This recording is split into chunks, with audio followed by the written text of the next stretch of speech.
dog support system in the background with a new bone. I think we're ready to go. Good news. It's Saturday morning and my alarm did go off, and I was able to turn it off so it didn't have to go off every 5 minutes after that. I set up about 38 alarm just in cases this morning because I didn't want to miss this one. So it went off. Good thing is I was already up for about 20 minutes before. So very excited about this morning. We got a fun one today. It is Saturday morning here. My name is Jeff. I'm coming to you from under the porch.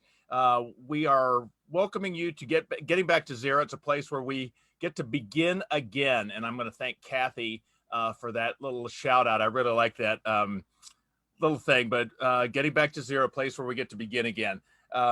Get to start our lives over again from a place where we're hopefully free of the chains that we carried for years, from primarily alcohol abuse, which I did. So glad you're here. I have not even introduced our guest yet, and I'm already seeing all sorts of messages popping up telling me to shut up and just let her talk. So want to thank all the support from everyone there. So heard this crazy person with a very funny accent talk about on a Zoom meeting for TLC, the luckiest club, I don't know, 5 months ago or so. And like everyone else that was fortunate enough to meet her, fell in love with her, was instantly inspired by her, and was fortunate enough to be filled with a lot of hope about life's possibilities because of her. So today we are celebrating a soberversary of hers. Today is 12 years for her. Can't wait to hear how she did it, what the journey was. But this is a guest that I'm so thrilled that she is joining us today. Possibly she's been a major tool for me as far as with my sobriety journey. Again, she just her smile says it all. But want to welcome Louise from across the pond, as they say, to getting back to zero. Good morning, Louise. You there? I'm looking. I'm coming. I'm here. There you are. I'm hey. Here. Yes. Well, hello. Welcome. Good to have you. Thank you very much. Thank you for having me. Lovely What to be is here. I know you're the time zone. What is your day right now? Because I'm at 8 o'clock Eastern time. 1 o'clock. Okay, so 1 o'clock lunchtime. How's the soberversary going? It's good. Very quietly. Two teenagers who kind of go, "Oh, should we be celebrating this? Is it important?" Is it important? Is it important? I told my son's girlfriend yesterday afternoon what I was doing today because it was my soberversary, and she said, "Oh, that's amazing! Wow, well done." And my son turned around to me and said, "Is that what we're supposed to say?" And I was like, "Well, yes, kind of." Well, I thought you. It's a piece of cake. I thought you stopped celebrating after like 1 or 2 years because you got this. There's no need to worry about it anymore. You've perfected this journey. Don't go there. Don't go there. So I'm going to do what my wife and everyone else that's on here has been telling me to do, and that's just shut up and let you talk. But I want to hear your story because I have not heard this. So okay. What got you here today? And I'm just going to sit back and listen. Okay. Are we going to hold you to that? I'm intrigued. No, I'm intrigued by this. It's not going to last the whole time, is it? And if you go on for longer, and only people on TLC will know this, but if you go on for longer than an hour and a half, I'm going to have to raise the little blue signal to let you know that you've gone over. But no, Go ahead. So I've got 90 minutes. Fantastic. I'll do my best. So I always start my journey with the point of change. It was the end of March 2009. I'd been out for a drink with some parents from school. I guess you probably have parent clubs where parents get together to raise money for things and create committees and stuff. And I was on one of those committees at school. My kids were 6 and 8 at the time, and we'd gone out for a drink to do some work. The next thing I know is I'm stood on a country lane looking at my car in a ditch, and I know I drove into it because I climbed out of it.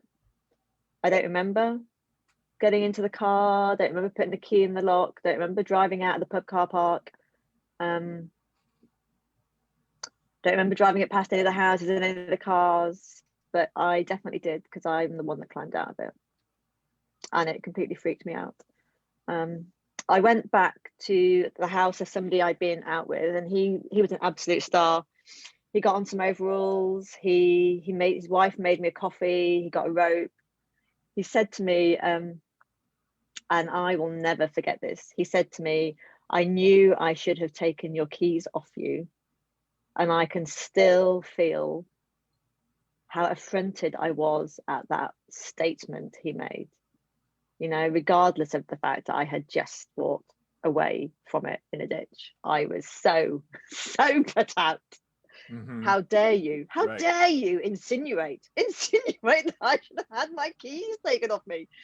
And then, you know, and then he got me home. He got my car out of the ditch. He helped me get it back. It was fine. And then the next morning, I got up to look at it, and it was completely okay. There wasn't a scratch, not a dent, not nothing. You wouldn't know. But I felt so cold, so cold. I mean, my drinking had always, you know, it's one of those things that had always been uncomfortable. It had never been a happy thing. It would always be an evening of not knowing whether it was going to be a good night or a bad night. And that was one of those nights. I drank to what I now know is called a blackout since I was 18 and a half at university. My very first drink in what we call Freshers Week had been a couple of pints in the bar with some girls I'd just met who I was going to be living with. And then I woke up the next day to find this guy on my floor in his underwear with no idea of how he'd got there. I don't remember talking to him. I don't remember what his name was. I just woke up and found him there. And then that just kind of set a pattern. I've got no idea what I said to people. I've got no idea what they said to me. It was just what I did, you know. Every so often I'd go out and I'd not remember what I was doing, and I would be a nightmare. I would be uncontrollable, unmanageable. I'd be vocally outrageous, never mind behaving in an outrageous way. I would be completely vulnerable with myself, so I would quite often end up with guys I didn't know, in places I didn't know. I've slept on a park bench before. I've come home and slept on the couch and left the front door wide open on the main road, living with other girls. I was just liability. Did people know that you were having these issues then, or were you just considered the fun girl at that time? I think people knew. As to whether they really believed me when I said I don't remember, I think people thought I was just covering my arse, you know. When I said I had no idea what I did or what I said, I don't think people believed me. I think people thought I was just, you know, pretending, because I didn't want to face up to the reality. And then I did this thing of going out with lots of different people. So I never went out with the same people every night. I would go out with different people all the time. So no one person saw everything I did.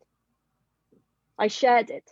I very kindly gave it out to several different friends to have to cope with the trauma of drinking with me. You're a kind person. You're a very kind person to share. Loving like that. And so I don't think anybody called me out on it. And it wasn't really until that point when I was looking at my car that I looked at it. I just refused to acknowledge that there was anything that I could do about it. It felt to me like it was just, you know, it's just me. I'm not very big. I can drink a lot, so I can take the volume. I would quite often make myself sick so I could drink more. I was a pint drinker mostly when I went out, which is kind of like I don't know, what's a pint in half a litre. And I could drink a lot.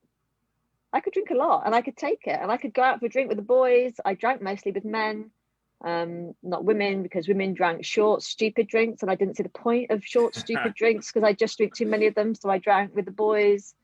I, you know, developed an attachment to the rugby scene. So we get to go out and drink all the time. When you're watching a rugby match in the pub, it was just a perfect way of doing it. And all my friends drank. I didn't really drink more than the people I knew. You know, so it was hidden. It was hidden from me, I think. And I never drank in the morning. I never drank to go to work. I never drank to do stuff. I'd never thought I needed it. It was only when I really started giving it up that I began to understand how much I needed it. But that moment in the car completely freaked me out, absolutely. And I suddenly realized, I could have killed somebody, and it wasn't that I could have killed myself, because that wasn't an issue. People at the time, I quite often had suicidal thoughts, and thought that people would be better off without me. I considered myself to be damaged goods, not to have anything worthy that was going to be of any benefit to my kids, so that actually, if I disappeared, it wouldn't be a problem. But the fact that I could have made my children the children of the drunk who killed somebody else, that absolutely freaked me out, really freaked me out. So I started Googling what to do if you have a drink problem. And I did it several times in different combinations of words, and each time AA kept coming up. And I was just like, oh, well, this is nonsense, because obviously I'm not an alcoholic, because that would be crazy. I mean, an alcoholic is, male, old, dirty, lives in the park, wears a raincoat, as somebody once said, talks to pigeons, has a brown paper bag with alcohol in it. I am so far removed from that. It's not true. So I'm obviously not one of those. AA is the bottom of the barrel, but I'm up here. I just need to get a little program to fix this. I'm not there yet. I'm just I had no idea that the barrel had different depths. So for me, alcoholic was the complete dead end. Life is over. There is nothing and nowhere to go. And I did not associate myself with that. So I kept Googling other things.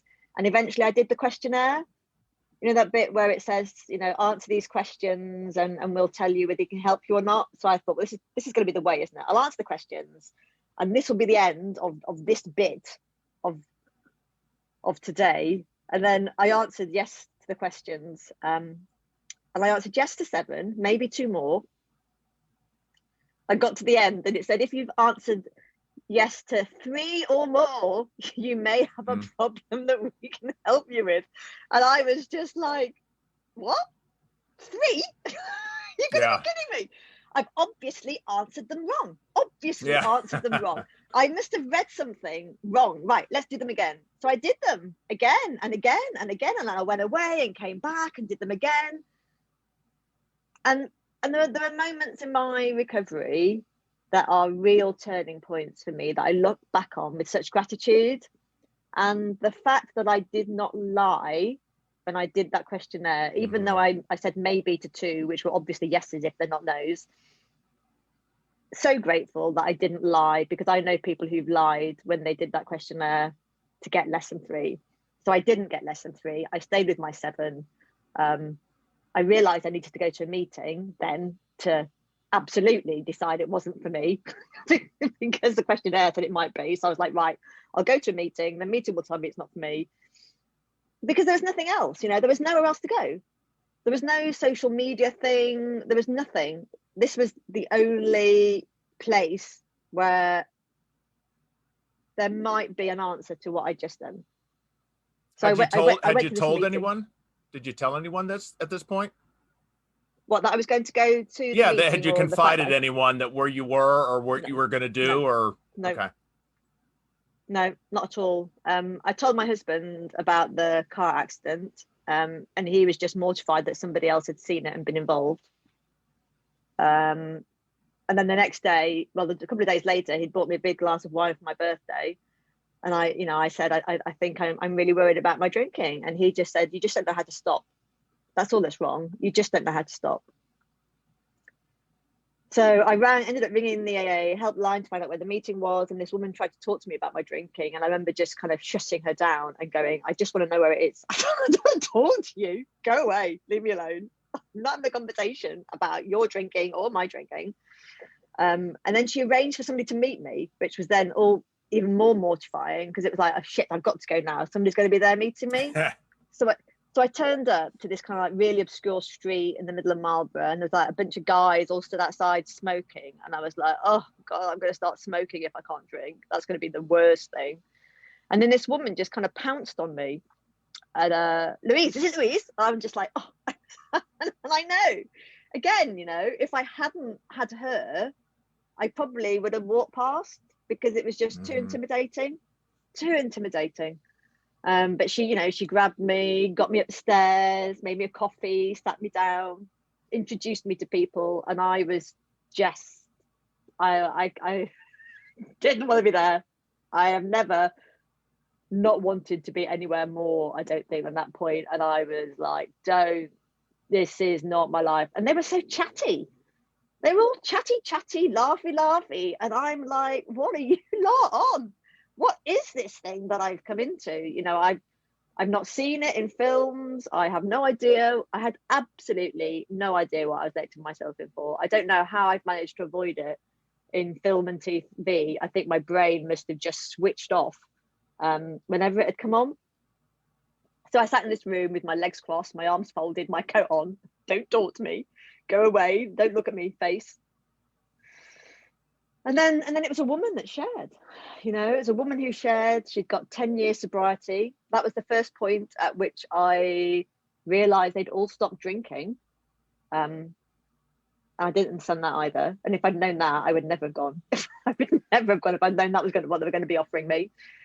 And she was, upper class, very good, top quality background, the kind of life that you might aspire to, like I used to in those days, but I don't now. And her story was just heartbreaking, absolutely heartbreaking. Her kids used to wake her up with coffee and vodka, and they knew to put vodka in the coffee, so they just gave her coffee. It wouldn't work.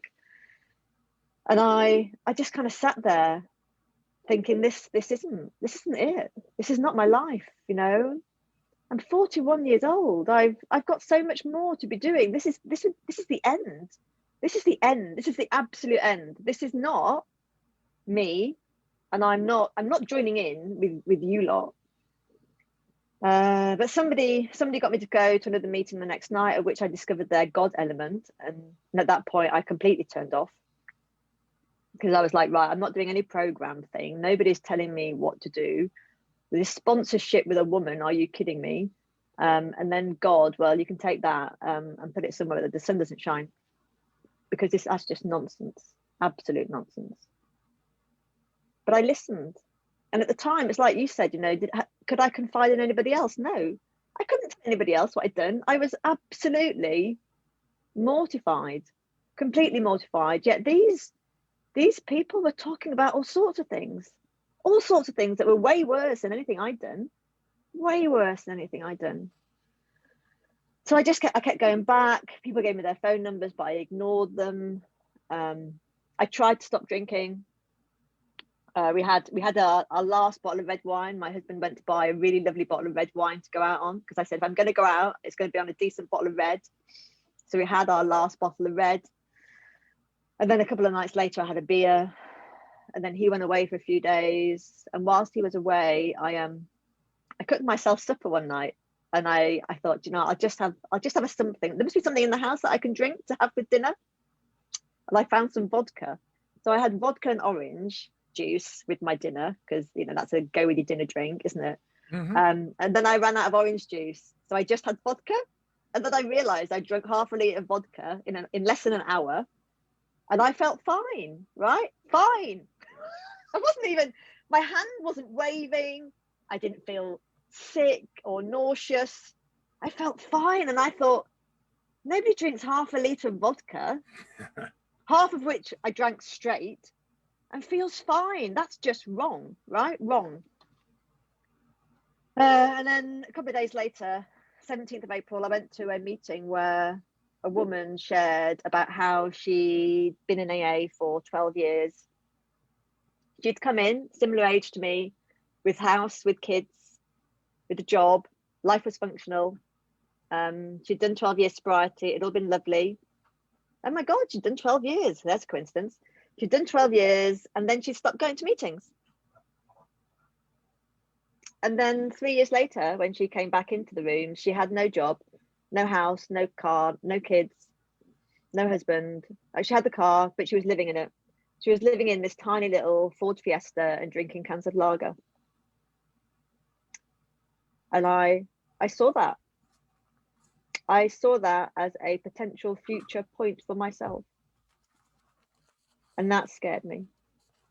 That's when I realized I had a choice, I had a choice and I had to make it.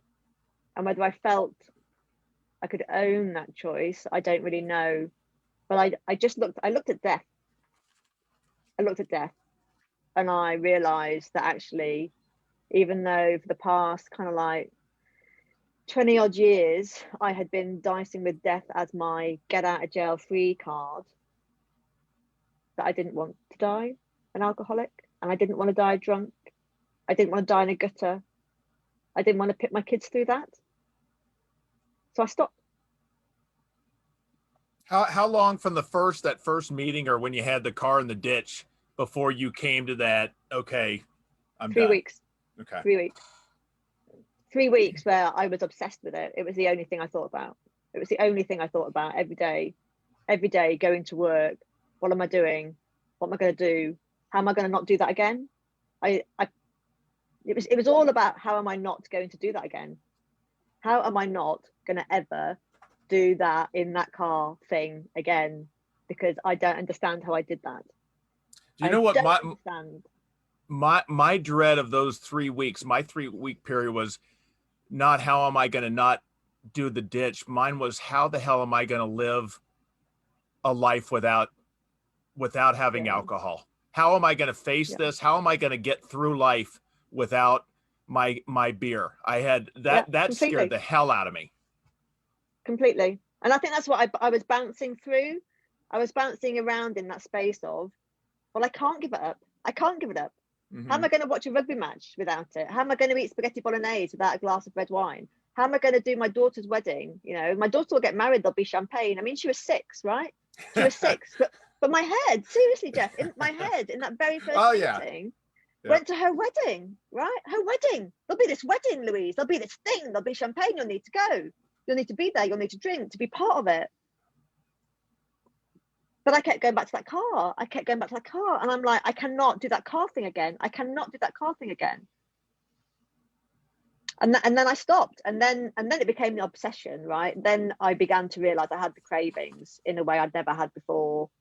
It just took over. I ate chocolate like there wasn't enough chocolate in the world. I would hide chocolate in the house in case anybody took my chocolate. I had a conversation with my husband about my excessive chocolate eating. He even approached my mother to say, you need to talk to your daughter about her chocolate eating. She's going to get fat. Nobody ever talked to me about my drinking, but let's talk about the chocolate. Mm-hmm. But I refused to do the thing, you know. I refused to talk in meetings. They tried to give me readings and I would just say, no, thanks, I'm not reading. I refused to say my name. I refused to accept I might be an alcoholic. I just had to stop. And then I went to a meeting when a guy talked about his car accident, which was way worse than mine. He'd ended up in intensive care. He had no recollection of what he'd done. And I sat listening to this guy talking about his car accident. And I realized that whilst I was obsessing about alcohol and not drinking, my head had taken the car accident and moved it out of my view over there and into the back, and I had forgotten about it. Mm-hmm. Absolutely forgotten about it. And that freaked me out. And at that point I kind of started joining in and kind of going, right, actually I have this thing. I completely have this thing. I accept I have this thing now. I am powerless over it. It has me. My conscious thoughts and my conscious being is not enough to keep me from it, because it has the power to make me forget about that car accident. And I am never, ever going to forget about that car accident. So I started talking. I started saying, my name's Louise, I'm an alcoholic. I started putting more money in the kitty. I started acknowledging my birthdays. I started talking to people. I started meeting them outside for coffee and stuff. And I just started to kind of step into the community, not into the program, but into the community. And it was that beginning of stepping into the community where I started to feel safer.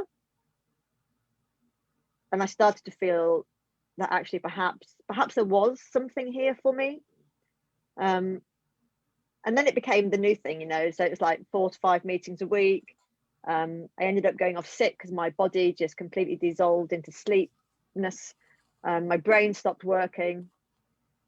And I'd go to lunchtime meetings, evening meetings, I'd have coffee. It became like a new obsession. I hardly really saw my husband. And then I had a really terrifying moment. I was in the kitchen cleaning up one evening. He'd left out half a bottle of wine and it sang to me. And it was like that mermaid thing, you know, it called me across the kitchen. Absolutely called me. My entire being was summoned towards that bottle of wine. You know, come here, Louise, come and have a little sniff. Come and have a sniff. A sniff will take the edge off. You just need the edge taking off. Have a sniff. And then I got near it. And as I got nearer to it, it kind of went, have a sip. You know, you want a sip. Just a sip. And then, as I was kind of on the cusp of going to have that sip, I saw in the bottom of the bottle a dirty, slimy, smelly creature, a bit like Gollum out of Lord of the Rings, going, come here, my pretty, I want you. And I knew if I drank any of that bottle, that was where I was going. That was where I was going. And I was terrified. So I texted somebody, because I never called anybody, but I texted this girl and I said, oh my God, I nearly drank. What do I do? And she texted me back, you need to pray, Louise. And I'm like, no, seriously, this is really bad. Really bad. What do I do? And she just texted back, you know, the serenity prayer, get down on your knees and pray. And I was just like, you have to be joking me, you know, for fuck's sake, prayer to what? What do I pray to? I mean, there's just nothing. That's just nonsense. But I did, because I was scared, really scared. And I got down on my knees. I can remember where I was. I can remember how awkward and uncomfortable and ridiculous I felt. And I said, you know, God, grant me the serenity to accept the things I cannot change, courage to change the things I can, and wisdom to know the difference. You have to help me. You have to help me. I cannot do this. And I went to bed. And then I got up the next morning and I did it again. And it changed. It was like, it's like that moment when you're driving past a lorry in the pouring rain, right? The rain's thundering down, you're driving past the lorry, your windscreen wipers are going 10 to the dozen, but they're not quite clearing out the rain. But you know that if you keep driving, you will get past the lorry and you'll be able to see again. And it felt like I'd gone past the lorry. It was still pouring with wet rain. My windscreen wipers were going 10 to the dozen, but I'd gone past the lorry and actually I could breathe a little. I could actually breathe. And so I started really talking in meetings. I started sharing back. I would say, somebody would share, and the minute they stopped sharing and it was open for shares, I'd say, thank you for your share. This is what's going on in my head. And I would let my head have my mouth, and I would just go, this is what's going on. And slowly everything began to unravel, or kind of make sense from the unraveled chaos. You know, people talk about a washing machine head and full of words and sounds and images, and that's where my head was. And slowly, as I sat in meetings and said, this is where I am, this is what's going on for me, my life just started to slow down. And between that and prayer, I started to find myself living in a world that I could cope with. And that was just miles away from where I had been when I was drinking.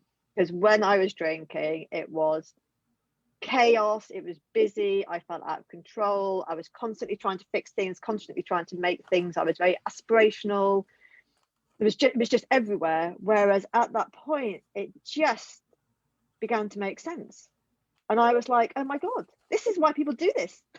This is why people do this.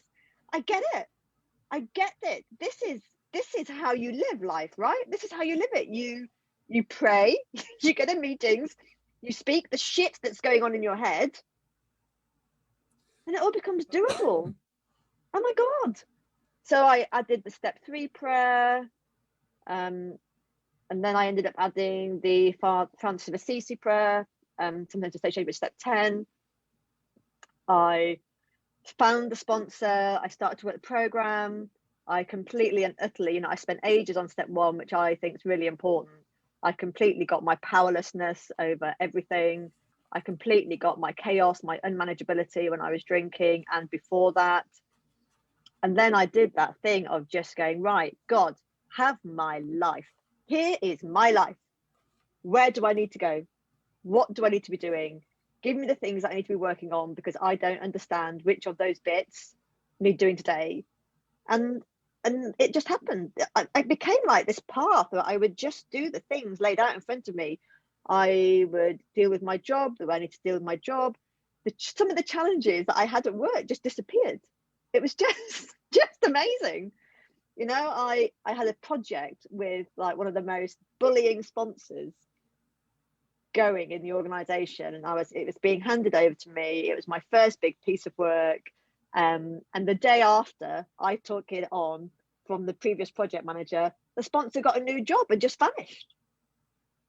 There were people in my team I didn't get on with. They got different jobs. There was a piece of work that I needed to do and that I hadn't done, and the date changed. I mean, it was just honestly, it was beautiful, just beautiful. And I just kind of handed it over. I had an issue after a couple of years where my sponsor relapsed. I realized I was on the edge of meetings. My head came back. I had an issue at work with some woman, and I had loads of justified anger and issues with her, and I behaved really badly. And I had to get back to meetings. I knew I had to get back to meetings. And I sat in this meeting going, right, God, you need to help me get back into meetings regularly, because I need to go to an AA meeting every single week, because I have gone loopy and I'm nearly lost it. And I'm really grateful that whilst I lost it mentally, I didn't drink. You need to help me get back. And they need a tea person. And you know what it's like, they need a tea person. They say, oh, we need a tea person. Anybody want to do tea? And it's generally a newcomer role. And I sat at the back of this meeting going, I'm not doing fucking tea. Newcomers do tea. I've been sober for 2.5 years. I'm not doing tea. And then the other bit of my head went, tea, Louise, would be really good. You'd have to come every week. You'd have to talk to people, do tea. And I sat with the two parts of my head having this blazing row. And it felt like they were discussing tea for like half an hour, while my head was arguing with itself over it didn't want to come every week, and it didn't want to talk to people. And the other bit of me going, we need to be coming every week. We need to be talking to people.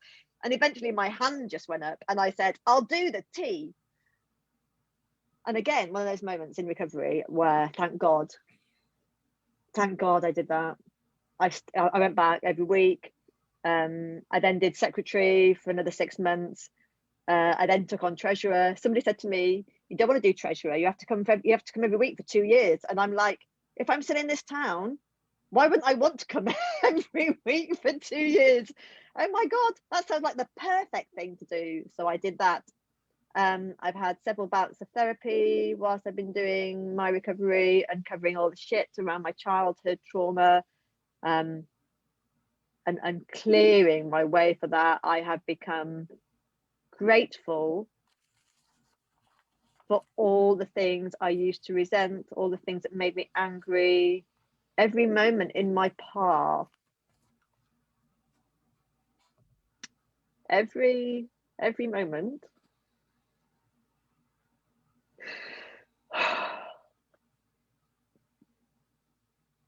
Every moment in my path, regardless of how painful it was, I am incredibly grateful for, because only because of all of that did I get to where I am today. And I love that. I love that I can sit with moments of pain, because they are still painful, and be grateful for them, because I know I needed them to get to here.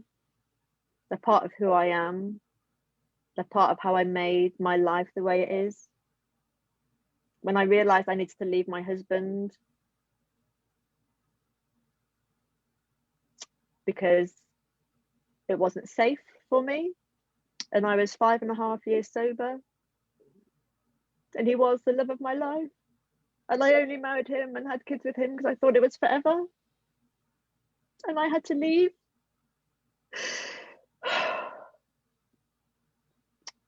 Because he wouldn't talk about it. He wouldn't talk about it. He wouldn't make any changes. We were in the darkest place, financially, emotionally, physically. The whole thing was just awful. And I sat with God and I said, how do I leave? How can you ask me to leave him? How can you be telling me that this isn't going to work? And it's that thing, you know, somebody wrote something the other day that we get signs from God. First they're a feather, and then they're a brick, and then they're a house or something. Just like, yeah, you know, I had a lot of feathers and I had a lot of bricks, and then I had the house moment of, you have to leave this man, Louise. You have to walk away. You have to walk away from your family and your house and your kids, because if you don't, you might drink again. And I was paying all the bills. I had no money to rent anywhere else. I couldn't do anything else. He wouldn't talk about it. And then a friend said to me, you can come and stay with me for a month. And I kind of went, okay, I can come to you for a month. Right. That can be my step. And I can still remember, you know, sitting down with the kids and telling them I was going. And when I left him and I did that, I had no idea if I'd ever see them again.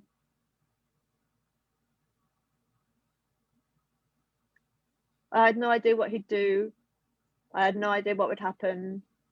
I had to put my complete faith in God that my path to leaving them would be the right thing for all of us, and that he would hold me with that, and that he wouldn't do something awful, but that if he did something awful, I would be able to live with it. That was the hardest thing I have ever done. The great thing is he didn't do anything stupid. They are still here. They did come and live with me, which I wasn't really expecting. So I ended up being a single parent full-time with 2 teenagers. And kind of sitting with God and going, he didn't tell me this was going to happen. Another hammer. Thanks God for this one, because this is hard. But you know, it's that thing of how amazing that I could do that. How amazing that I can do this. How amazing that I found a new home for us. We furnished it with help from friends. We started again. You know, I worked full time all through that time. My daughter had a complete breakdown. She's still building that back. Just blows me away that I did that. Blows me away. But I was helped. You know, he found me the path every time. You know, I was staying with a friend. This is my favorite recovery story. I was staying with a friend. The kids weren't living with me. They were still with their dad. I still had no money because I was still paying all his bills. And I was sat in an AA meeting, right? A Saturday evening AA meeting. And there was somebody else in the meeting who'd come into AA when I had, but hadn't been able to get sober. He'd still been drinking, got serious pancreatitis, in and out of hospital all the time. And I sat in this meeting and I said, you know what? I find it amazing that I have no fear of financial insecurity, because even though I have nowhere to live and I'm living out of my car in somebody else's spare room, I know that God will look after me, and I know that something's going to be okay. At the end of this meeting, the guy turned around to me and he said, I might actually be able to help. And he rarely went to that meeting. And he said, I'm about to go to rehab for 6 months. I need somebody to house sit for me. It's fully paid for. All the standing orders are covered. You just need to pay bills for your usage. And I was like, what? He said, I've got two bedrooms. It's just down the road. You know, it's like 10 minutes from your kids' school, half an hour from your work. And I drove home from that meeting in tears, absolutely blown away by timing. And that moment when God just went, here's your next step, Louise. Here's your next step, Louise. Mm-hmm. And I've had those all the time, you know, all the time. Here's your next step, Louise. Here's your next step, Louise. Letting go of where I'm going, the big plan, and just going, God will show me where I need to be, what I need to be doing, and I will just do what is asked of me. And when I do what is asked of me, it's just beautiful, you know. I gave up work in September because I got offered redundancy. I got offered the chance, you know, to write. I'm writing my novel. I'm 2/3 of the way through it, and because I got, you know, and I got offered this redundancy thing, and then Laura started doing lunchtime in the UK TLC meetings. And would you like to do one, Louise? Well, yes, and I can because I'm not working. And look at what that has done. I mean, that's just been, oh, I am going to cry now. That's just amazing, right? Being part of TLC has been the most beautiful experience. Humbling every single time. Blown away by the fact that anything that I say that has been passed to me or been my learning is helping other people. There is nothing more amazing Hey, than I'm one of somebody in those. recovery. I'm one of those people. Just blows me away. Blows me away. You know, I sat in those meetings for weeks going, I'm not speaking, I'm not joining in. I was not allowed to speak as a child. I've really struggled in the workplace to find my voice. And yet I sit in this space with you lot, just blown away by it. Blown away by it. I feel so very humbled. So very humbled by that. And so Well, I get to sit here on my 12 years, I know. 12 whole fucking years, and you brought me balloons. Well, these are, you talk about God bringing you bricks. These balloons, he didn't bring me these balloons. Those are for you. He gave me plenty of bricks in life. But I got a couple questions that I have to, and we will have, we'll put this in the chats where links where you could rewatch this, which I will be doing myself numerous times. But so this can be rewatched at later times whenever you want. Couple questions, and I'd probably lose an order here. When you went in the ditch, I talked with a person just this morning who's in that recovery, not recovery, and they have not put their car into a ditch. And what do you say to them? Because they have not, they haven't put their car in the ditch, but they know that they probably need to stop. How do you get that? What do you say to them before they do the ditch or something even worse that's not there yet? So I talk about my experience because that's what I know, yeah? So I always talk about my experience, and I say, yeah, you know, I used to go to meetings and people used to tell me I wasn't an alcoholic in a meeting. I had a woman tell me I wasn't an alcoholic because I hadn't been arrested for drunk driving. And she'd been arrested 3 times for drunk driving. 3 times for drunk driving, and she still hadn't stopped. And I kind of went, I don't want to ever be arrested for drunk driving. I love the fact I haven't yet been arrested for drunk driving. I have done my shit, you know. I've done my shit. I've had the pain, and I am done with it. And then I'd also say, come to meetings, listen to what other people have gone through, who have gone further than you have done, and the consequences that has had on them and the people around them. But then also listen to the people who are now sober. Listen to the way they are living their lives. Listen to the things that are happening to them, right? Do you fancy some of that? Do you fancy some of that? Because let me tell you, right, I had absolutely no idea that any of that could be for me. And I sat in meetings going, I just don't want to feel like shit anymore. I just don't want to feel like shit, and I want to stop wanting to drink. The rest of it, all this stuff that you lot all talk about, having, you know, life beyond your wildest dreams, bollocks, great, fantastic. That's not going to come for me. And then that has come for me, right? the stuff that comes in sobriety, the lives that people get to live, the joy and the gratitude that people have for a way of living. The people I know in sobriety are the ones who have the happiest, most fulfilling lives. Why wouldn't you want some of that? Why wouldn't you want some of that? And I'll tell you something else, right? I tell her as well, there's a group of people who all want to help you get there. You're not going to have to do it on your own. Don't sit there and think it's going to be hard and how can I do it? Because there are going to be other people who will want to help you get there. There are going to be people who will give you their time to help you get there. It doesn't have to cost you anything.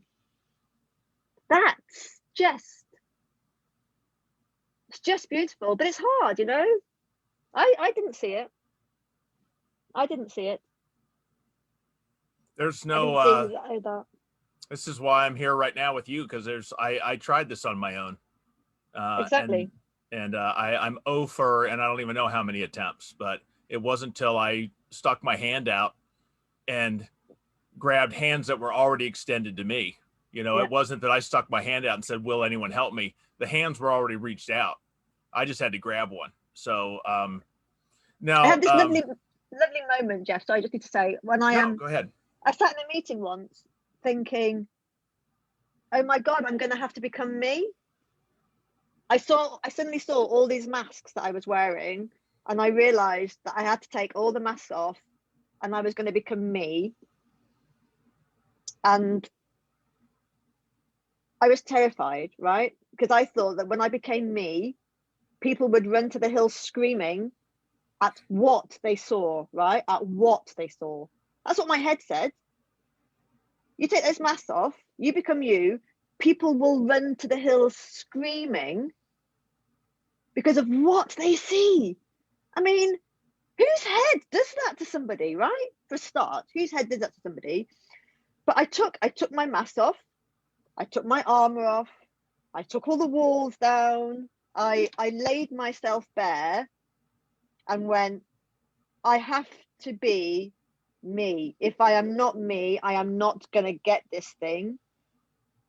And when I did that, I found God sat waiting for me, going, lovely to have you here. I've been waiting for you. Welcome home. Yeah. I'm starting now to actually starting to like the person I see in the mirror for the first time in a long time. I did not like to have to come face to face with him. And now Yeah. I'm actually, hey, it's good to see you this morning. So the other one, now I come from an AA background, but this is, this is non-denominational. Your support, I'm just glad people, but I'm going to throw it at you. Well, AA, yeah, but the whole God thing, I'm not there. Yep. And I was there, I understand. And it's a huge stickler. But the only thing that bothers me about that is that there are people that are delaying or foregoing their sobriety because of those 3 letters or the 2 letters of AA with those. So what is your advice there or thoughts there? So try as many different meetings as you can, right? Lisa has a fantastic expression. AA meetings are like pants.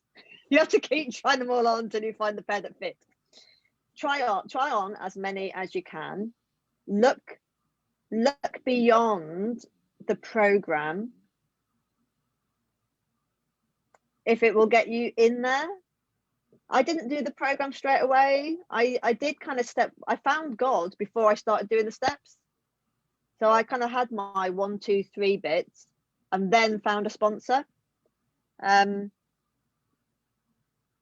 to the meetings, find the people who are like you in the meetings, because there will be somebody like you. There will be somebody whose beginning was just like yours. There will be somebody who doesn't do the God thing and just go with it. I didn't do it. I thought it was nonsense. It was a good few months before I found one. And And I know lots of people who do AA, who don't do God, but have a higher power of their understanding. Some people will say it's the room. The people in the room is their higher power, right? GOD stands for group of drunks, right? It doesn't have to be a religious God. And let's face it, you know, God was kind of taken over by religion. It can be what you want it to be. But it is more than me. My God is more than me, because stuff has happened to me that is not just about energy fields. I went from being, you know, Mrs. Richard Dawkins, God is just the greatest fabrication of mankind, to I have handed my life over to this being and this power, because when I've done that, it works. But I would say go for what you need from it. Go from what you need from it. I Take think what you people, need, right? Because it is the connection, it is the community. Take what you need, but be open. Be open to listening to where it could take you, and realize and remember how desperate you are for where you're going. Desperation got me on my knees. It was desperation and fear.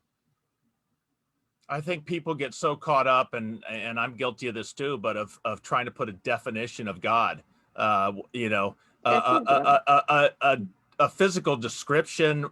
I don't care. It is whatever it is, but I can't do this alone.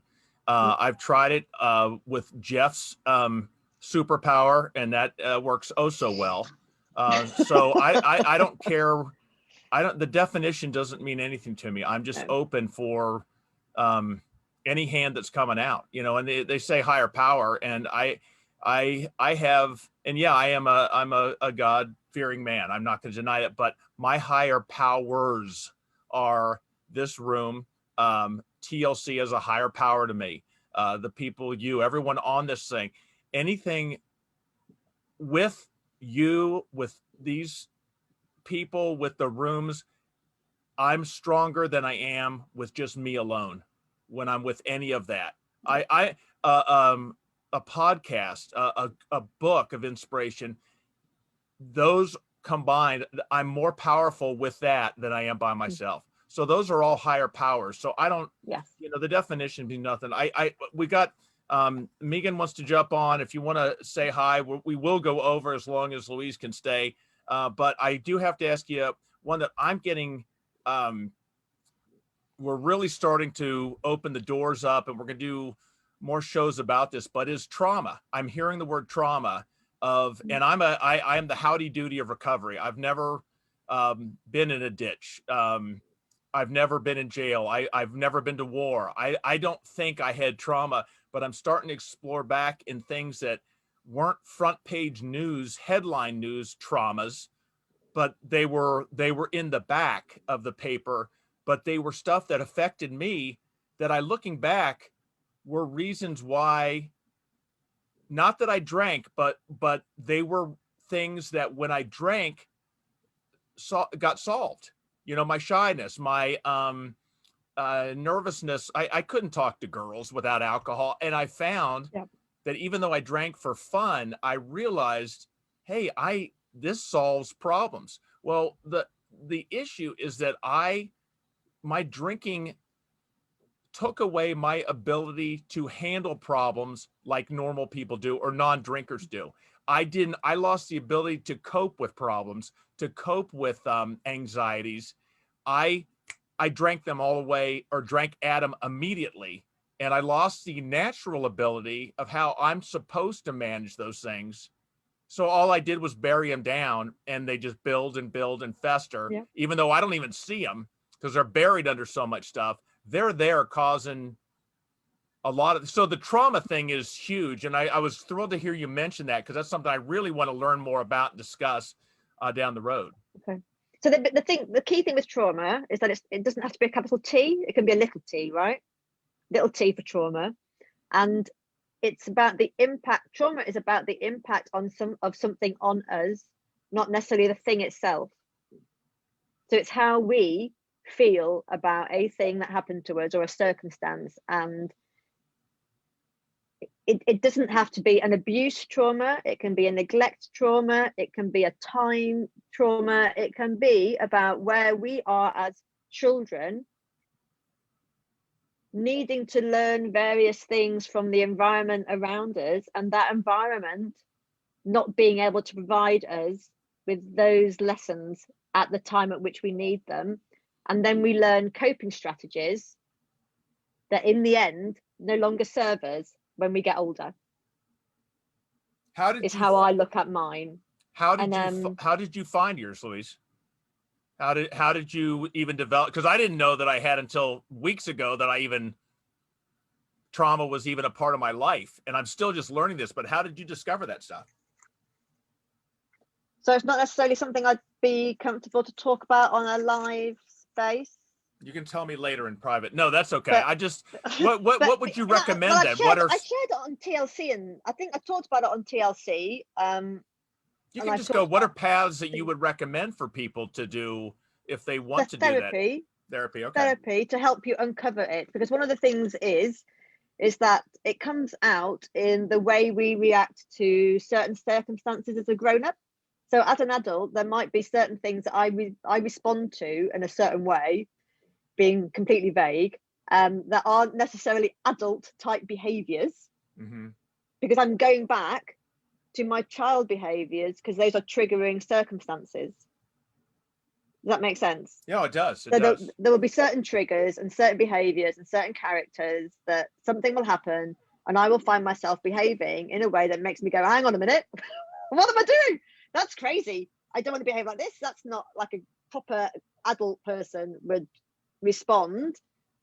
And I have to go away and understand more about what was going on in that moment and understand where my reaction was coming from, to then kind of have a conversation with myself about the fact that I don't need to be there anymore, you know. And Jodie White, I've done some courses with Jodie White. She does a lot of stuff. It's called Love Addiction, but it's really about inner child work, and healing our trauma as children to reparent and love ourselves. So she does this thing where she has the wounded child, where there are various behaviors that we hang on to as a wounded child. We then learn coping strategies, which are our adapted wounded child. But what we need to learn how to do is to love those two, bring them together and find our functional adult self. And we had this fantastic moment where she did, we got to imagine our functional adult selves, right? And what's a good spot is, I kind of saw myself as Wonder Woman, which was just fabulous, right? I'm sat in this thing going, I can't be Wonder Woman. That's just crazy, right? That's crazy, isn't it? How ridiculous. How ridiculous that I see my functional adult self as Wonder Woman.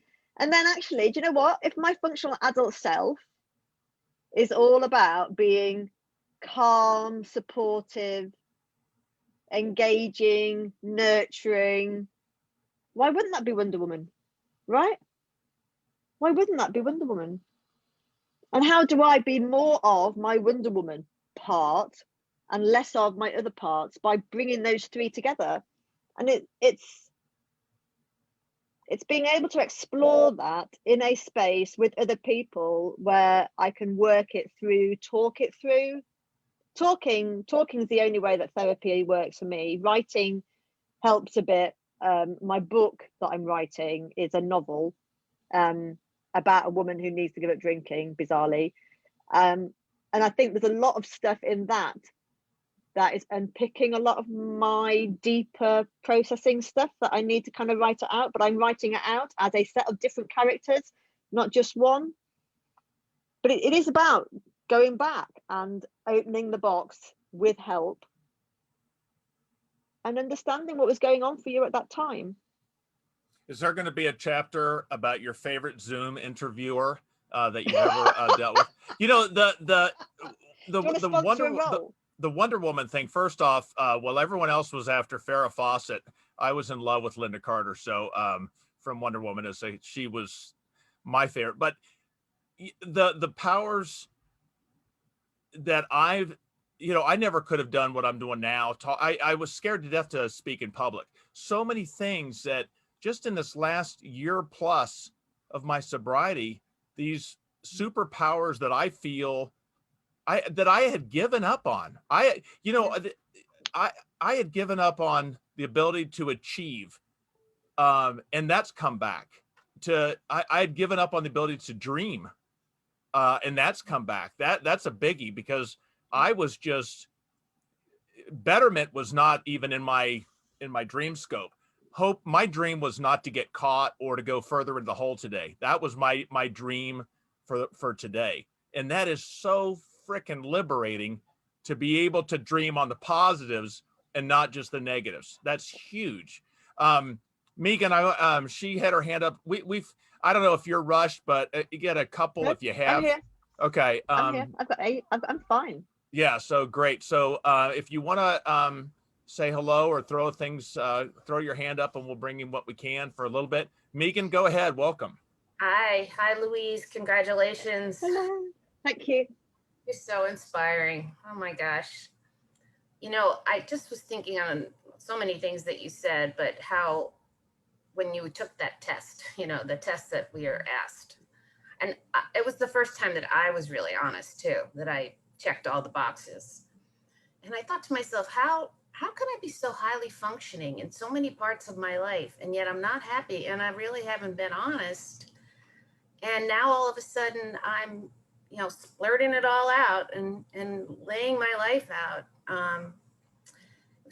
It was pretty incredible transformation for me. So I know that I can say now, I've been waiting for you, Megan. Yeah. I'm glad that I can look in the mirror and say that, because I feel really whole now. And even though I thought I was before, raised children, did stuff on my own, had the job, nothing compares to the joy and the peace that I feel right now. So when Jeff asked earlier, what do you say to someone? It's like, don't you want this feeling? It's so cool. So I'm so glad to be on with you this morning. You're a hero, Wonder Woman to all of us who are listening. And Jeff, thanks for making this happen. And congratulations. Megan, I'll throw this back at you, though, is that, don't you want this feeling? I couldn't relate to that feeling when I was drinking. The only feeling, I just didn't want to lose the feeling, or that I got when I was drinking, or I didn't want to have to face the feeling that I was fearing of living tomorrow without alcohol. So I had trouble relating. It was almost goofy that I saw in Louise, I'm an AA, like when you came in, everyone's happy and joyous going, I'm so happy to be sober. And I was like, you're crazy. Okay. You are brainwashed beyond belief. I didn't believe it. And I didn't want to look as goofy as they looked to me at that point. As crazy as that is. Yeah, but we didn't know what it was. We didn't know what that feeling really was until really we were able to embrace it, and understand it. It's better. Glad to be home.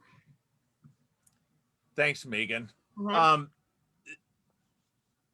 Louise, the one you said, your sponsor, I think, after 12 years and had gone out, but you had said, I think, that she had 3 years, that she had for 3 years had stopped going to meetings.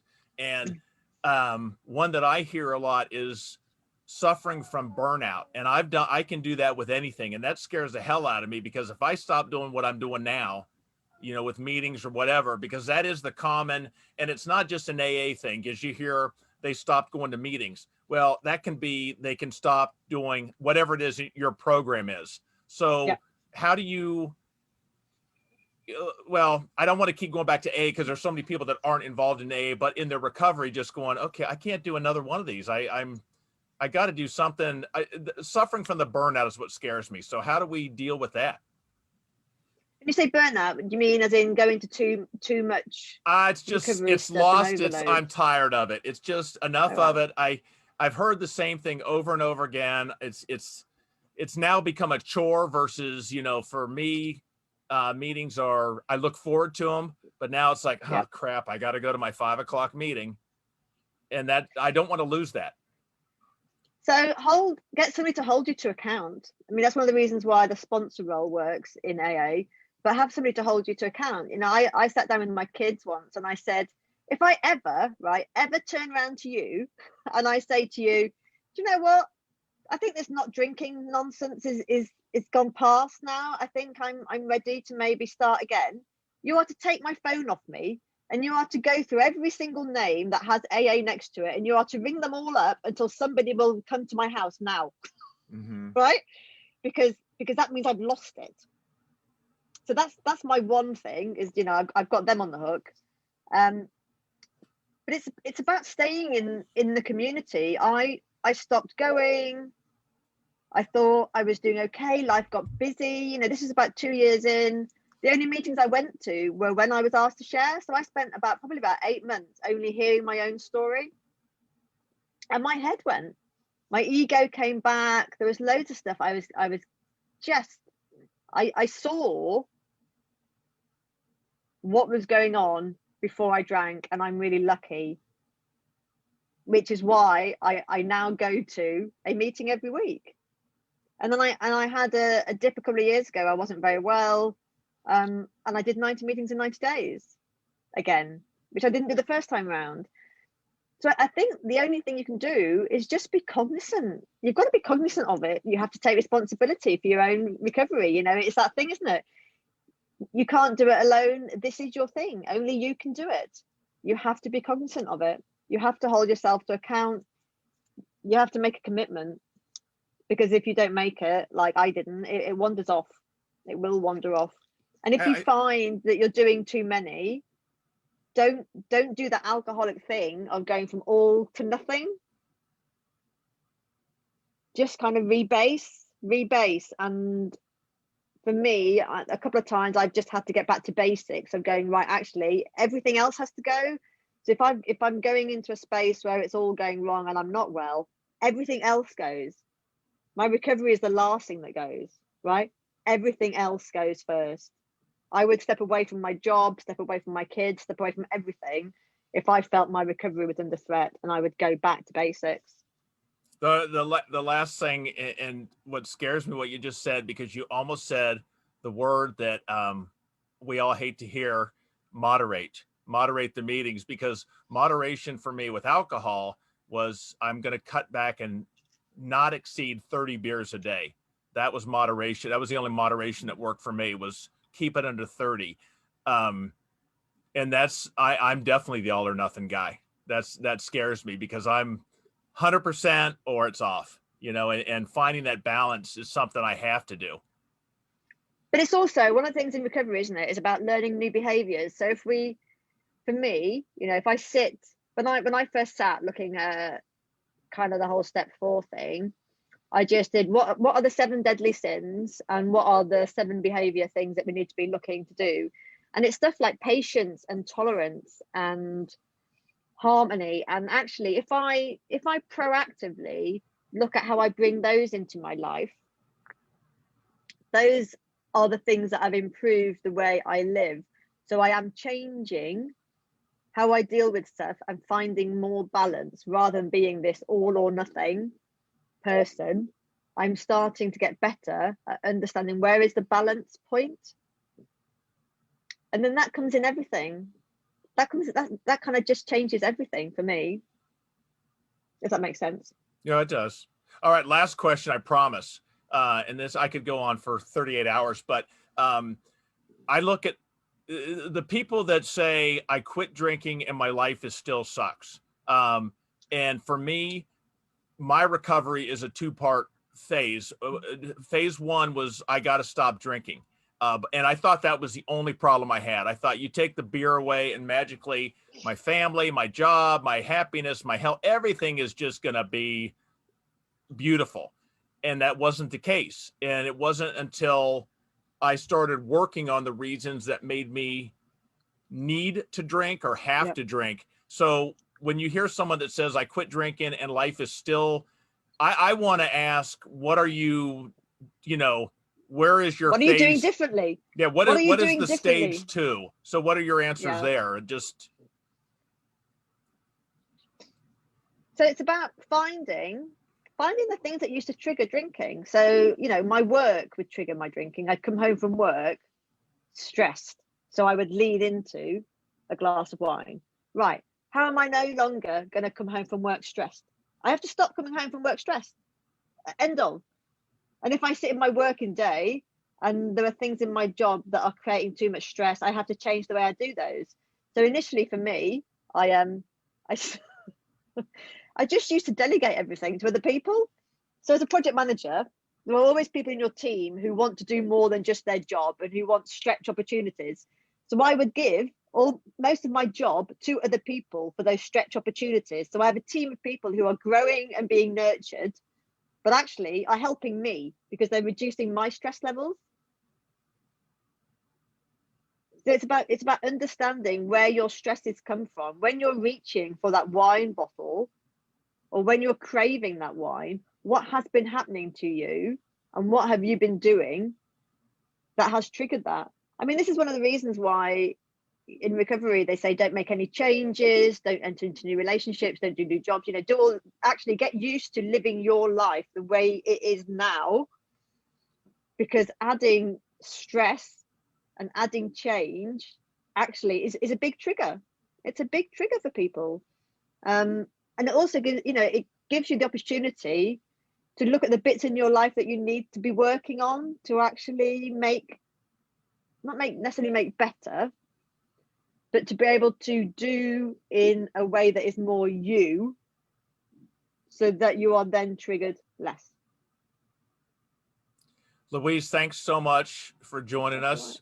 Stick around. We're gonna end the broadcast, but just go into the private extra innings if anyone does want to just say hi or check in or whatever. So, but you have been such a massive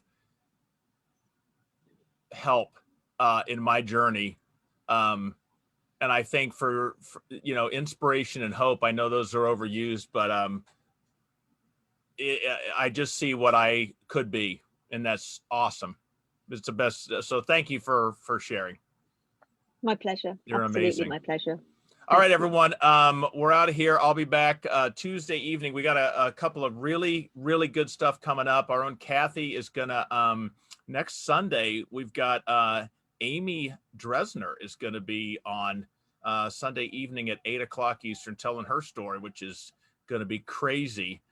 So get your the earmuffs for the kids that you don't want to hear, because the 4-letter words will be a flying, unlike Louise's meetings. But no, so thanks so much, everyone. And also we got we got a big week, so we'll have stuff posted on the sites. Thanks, everyone, and be safe and have a great weekend. We'll see ya.